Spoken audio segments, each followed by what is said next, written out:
থাকে না, নারীরা থাকবে কোথায়? ঘরে। ঘরে কি আছে এখন? মানে আমরা যদি কোন নারীরা ঘরে থাকবে, শুরু হয়ে যাবে এই মৌলবাদীরা কইতেছে নারীরা ঘরে থাকবো, নারীদের স্বাধীনতা হরণ করতেছে, কথা কয় না। আমরা যদি বলি যে নারীরা ঘরে থাকবে, কোনা মৌলবাদীরা নারীদের অধিকার চায় না, নারীদেরকে ঘরের মধ্যে রাখতে চায়। শুনে রাখো, আমরা নারীদেরকে ঘরে থাকতে বলি না, আল্লাহ নিজেই বলেন নারীরা ঘরের মধ্যে থাকবে, ঠিক কি না? আর তোমরা যারা বলো নারীরা ঘরের মধ্যে থাকবে না, বাহিরে বের হবে, তাহলে বুঝতে হবে যারা এই কথা বলে প্রত্যেকটা তারা শয়তানের দোসর, শয়তানের বন্ধু, ঠিক কি না? আল্লাহ রাব্বুল আলামিন নিজে বলেন, শুনেন সূরা আহজাবের 33 নম্বর আয়াত, ওয়াকরনা ফি বুয়ুতিকুন্না ওয়ালা তাবাররাজনা তাবাররুজাল জাহিলিয়াতিল উলা। রাব্বুল আলামিন বলেন, ও নারীরা তোমরা ঘরের মধ্যে থাকো, জাহিলি যুগের নারীদের মতো বাইরে বের হবা না। সুবহানাল্লাহ কোন? মাইক পেন কই? আজ আমরা 1 টাকাও পাইতাম না, আওয়াজ নেই, একটা মনিটর আওয়াজ দেন। লা ইলাহা লা ইলাহা ইল্লাল্লাহু মুহাম্মাদুর রাসূলুল্লাহ সাল্লাল্লাহু আলাইহি ওয়াসাল্লাম। তাহলে রব্বুল আলামিন বলেন, ওয়াকরনা ফি বুয়ুতিকুন্না ওয়ালা তাবাররাজনা তাবাররুজাল জাহিলিয়াতিল উলা। আল্লাহ রব্বুল আলামিন সূরা আহজাবের 33 নম্বর আয়াতে বলেন, ও নারীরা ঘরের মধ্যে থাকো, জাহিলি যুগের নারীদের মতো বাহিরে বের হবা না। সুবহানাল্লাহ। তাহলে নারীদেরকে কি এই মৌলবীরা কয় ঘরে থাকতো নাকি আল্লাহ? আরে জোরে বলেন, কে কয়? তার মানে যারা আমাদের বিরুদ্ধে কথা বলে নারীদেরকে ঘরের মধ্যে থাকতে বলি, তার মানে তারা কি আমাদের বিরোধিতা করে নাকি আল্লাহর বিরোধিতা করে? সরাসরি আল্লাহর বিরোধিতা করে, পশ্চিমা কালচার নিয়ে আসতে চায়।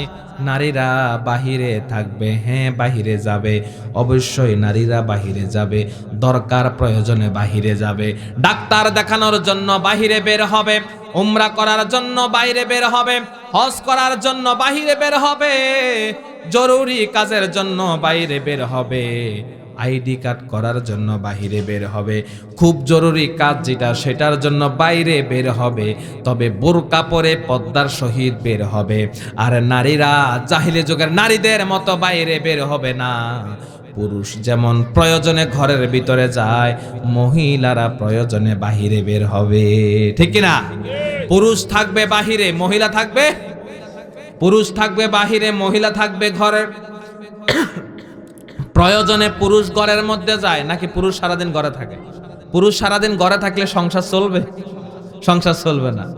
তাই পুরুষ থাকবে বাহিরে, প্রয়োজনে যাবে ঘরে, আর মহিলা থাকবে ঘরে, প্রয়োজনে যাবে বাহিরে। খুব সিম্পল, ঠিক কি না? একেবারে সহজ জিনিস, যার প্রয়োজন যেটা সে সেখানে যাবে। হ্যাঁ, তবে বিশেষ কিছু প্রয়োজনে মহিলাদের ডাক্তার লাগবে, কারণ মহিলা ডাক্তার দেখাতে হলে কি মহিলার দরকার নাই?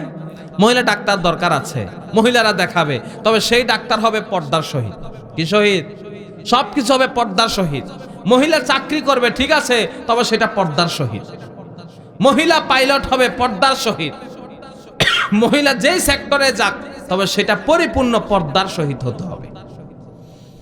ও আমার প্রিয় বান্দারা, এই জন্য আল্লাহ রাব্বুল আলামিন বলেন, ওয়াকরনা ফি বুয়ুতিকুন্না ওয়ালা তাবাররাজনা তাবাররুজাল জাহিলিয়াতিল উলা। ও নারীরা তোমরা ঘরের মধ্যে থাকো, জাহিলি যুগের নারীদের মতো বাইরে বের হবা না। একটা প্রবাদ আছে না, বাপ ভালো তার বেটা ভালো তাই, মা ভালো তার ঝি, গাই ভালো তার দুধ ভালো রে, দুধ ভালো তার ঘি। বাপ যদি ভালো হয় ছেলে ভালো হবে, মা যদি ভালো হয় তার মেয়ে ভালো হবে, গাই যদি ভালো হয় দুধ ভালো, আর দুধ ভালো হলে ঘি ভালো। ও আমার প্রিয় বন্ধুরা, এই জন্য আপনি যত ভালো, আপনার মেয়েও হবে তত ভালো, আপনার ছেলেও হবে তত ভালো। আপনি খারাপ, আপনি আশা করেন আপনার ছেলে হবে বড় আল্লাহওয়ালা, সম্ভব? আপনি পর্দার সহিত চলেন না, বাজারে যান, 9 মাস 8 মাসের গর্ভবতী মহিলা বাজারে চলে যায় ঈদের সময় কেনাকাটা করার জন্য। এই মুন্সিরহাট বাজারেও নাকি ঈদের কেনাকাটার সময়ও নাকি সন্তান প্রসব হয়েছে। কি হয়েছে না হয়েছে না?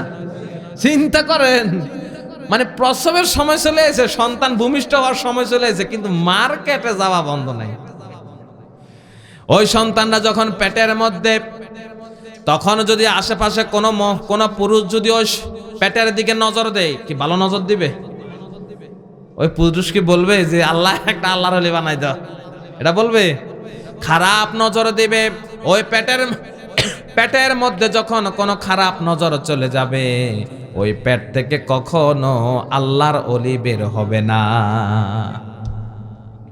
ওই পেট থেকে কখনো ভালো সন্তান